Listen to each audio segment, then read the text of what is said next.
Your Coca-Cola bottler presents Claudia, based on the famous play and novels by Rose Franken. Brought to you transcribed Monday through Friday by your friendly neighbor who bottles Coca-Cola.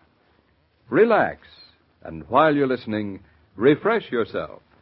Have a Coke. And now, Claudia. 4 and 2 is 6.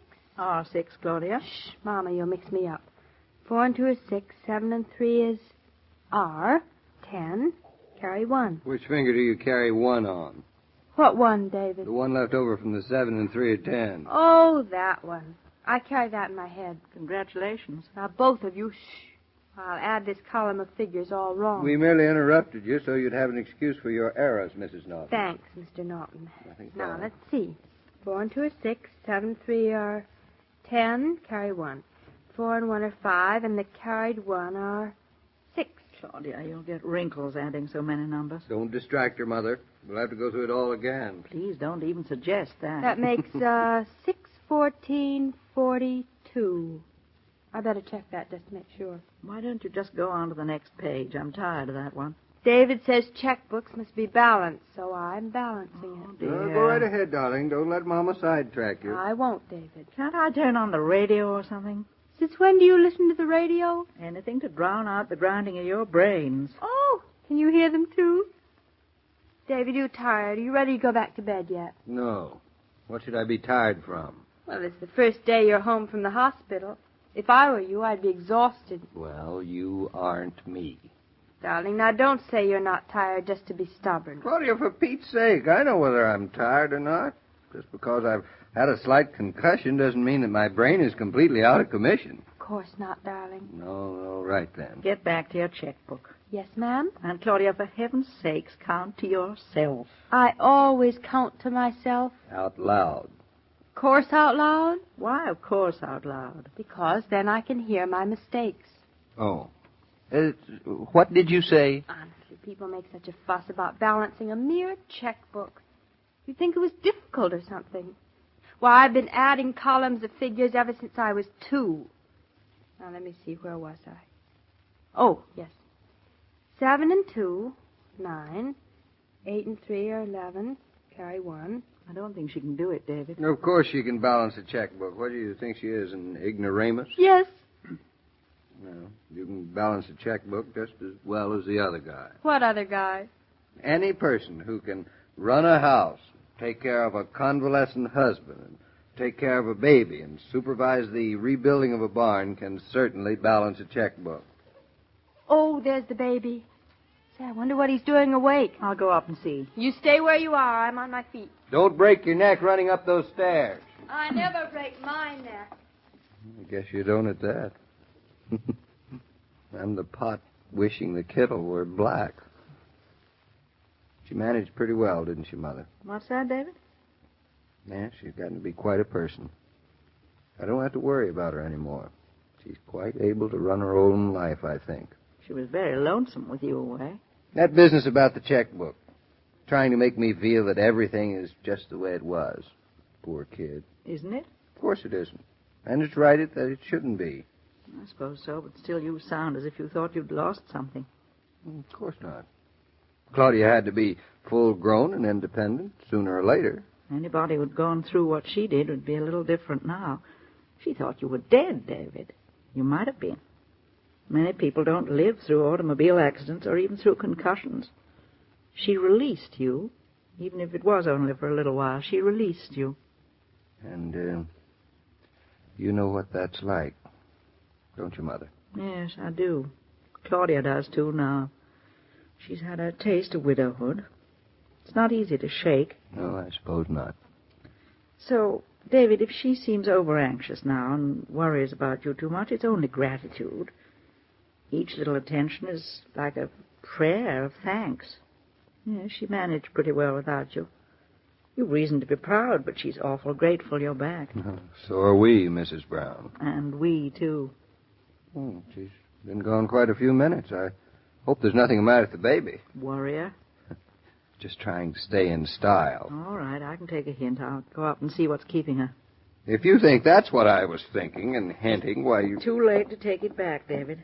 Besides, I like to see the baby myself. Well, give the baby my regard. Will do. Claudia, what's taking you so long? Shh. I'm in the baby's room, Mother. Is anything the matter? Nope. He's gone back to sleep. I think he's hungry, though. That's why he cried. Well, it's almost time for his feeding. Smart, wasn't he, to remind us? As if you would need reminding. He's wet again, Mama. Of course he is. Now he's asleep again. He's a good baby. Well, don't let him hear you say it. I love him, too. It's the one intelligent thing about you. Only the one? So it would seem.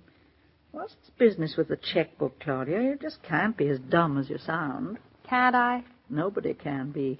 Then you're not as smart as I thought you were, Mrs. Brown. I know you're just pretending to be dumb. At least I hope you are. You're getting warmer. Who's the big performance for? Can't you guess? David. Only you're not fooling him for a moment, either. We'll see. It's beyond me. I'm not acting too dumb, am I? Well...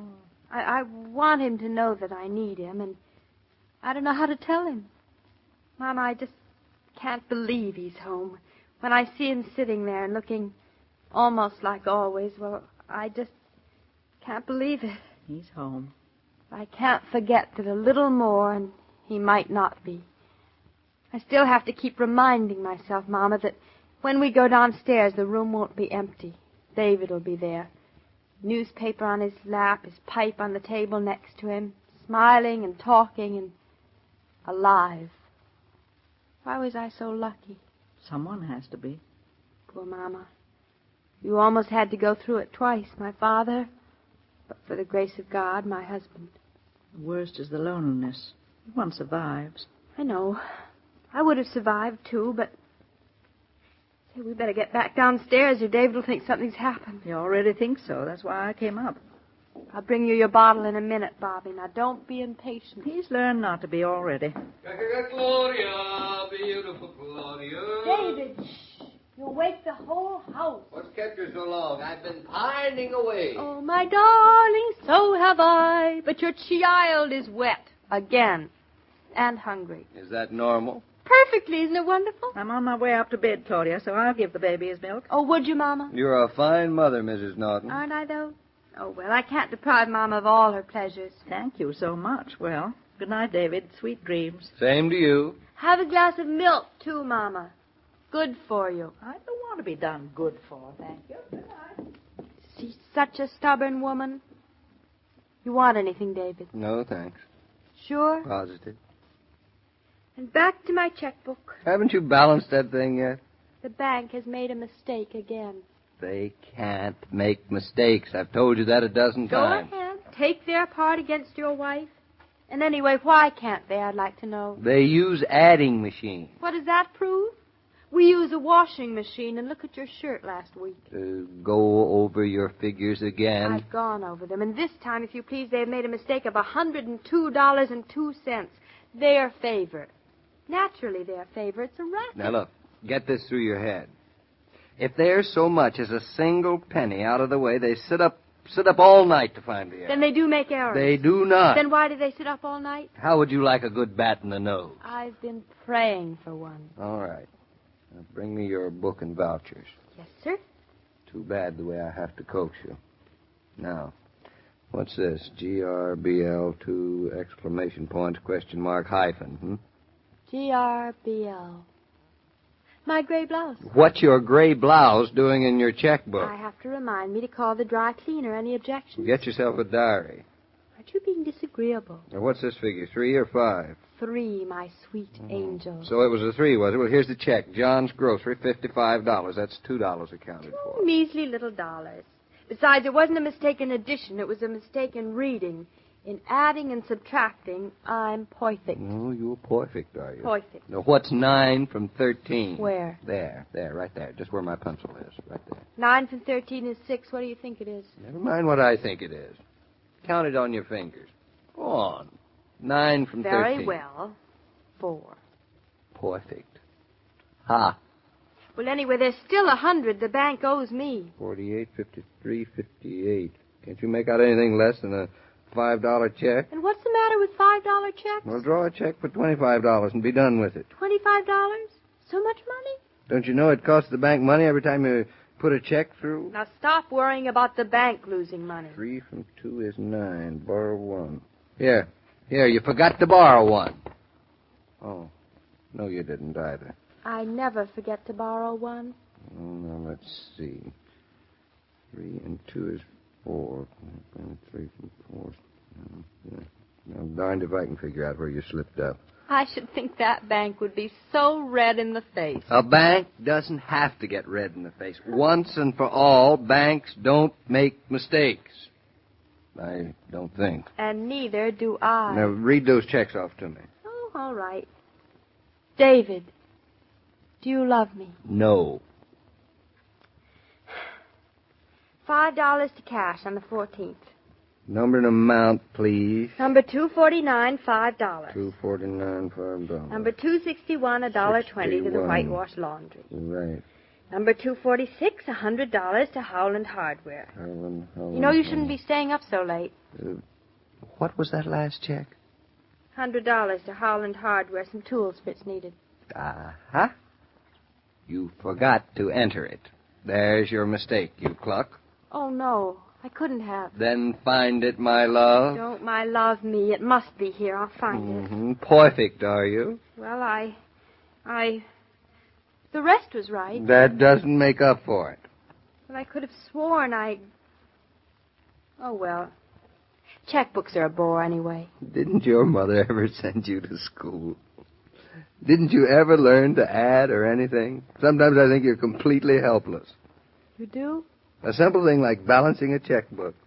Well, what's the use of my knowing how? I've got a husband who's a past master at it. Well, I guess you need him for certain details after all. I need him for lots of details. Careful, or you'll convince me. Do I have to? You little cluck. I love you. Oh, David, put down that checkbook and hold me tight.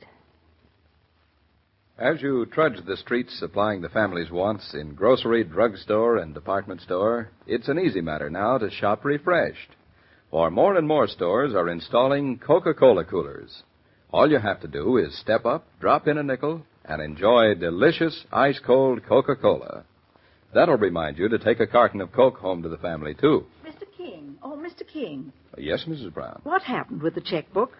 Did it finally get balanced? Yes, it got balanced, and everything else got back into balance, too. David and Claudia? Exactly. She still needs him. He knows it now. Good. Strange what tricks illness can play. Yes, you're right, Mrs. Brown, and strange what companions convalescence can make, too. Why, what do you mean, Miss King? Well, now, tomorrow a convalescing measles case comes into David's life, and everything is cleared up. Including the measles? Including. Well, then it's safe to be around. See you then, Mr. King. Looking forward to it, Mrs. Brown. As I was about to say, every day, Monday through Friday, Claudia comes to you transcribed with the best wishes of your friendly neighbor who bottles Coca-Cola. So listen again tomorrow at the same time. And now this is Joe King saying au revoir.